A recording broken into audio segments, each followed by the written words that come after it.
In April of 2021, Tila Tomasetti had a plan for the birth of her daughter, at home, in water, with a midwife team.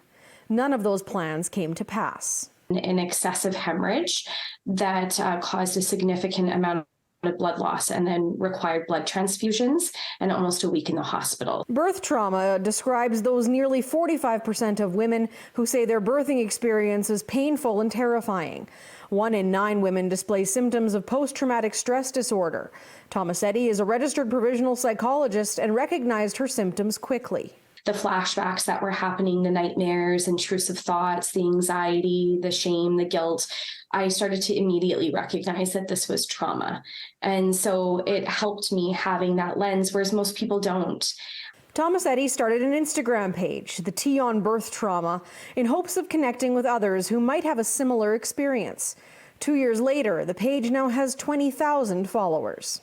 I just didn't want people to feel alone. And I'm a firm believer that it's through connection and shared experience that's how we heal. And so it's not always necessarily a therapist that is going to be supporting people through it, but just other people who understand your experience on a deeper level. This weekend marks the very first Balance After Birth Trauma Wellness Retreat. Tomasetti gathered sponsors and raised enough money to send 15 birth trauma survivors to the retreat she's created. The 15 slots were taken within 2 minutes of being available. The wait list is hundreds of people long. The retreat will involve a workshop with Tomasetti, sound baths, yoga, stay at a hotel, and most importantly to Tomasetti, connection. And so I just want them to have an opportunity without finances in their mind to just heal with one another. In Edmonton, Bianca Millions, City News.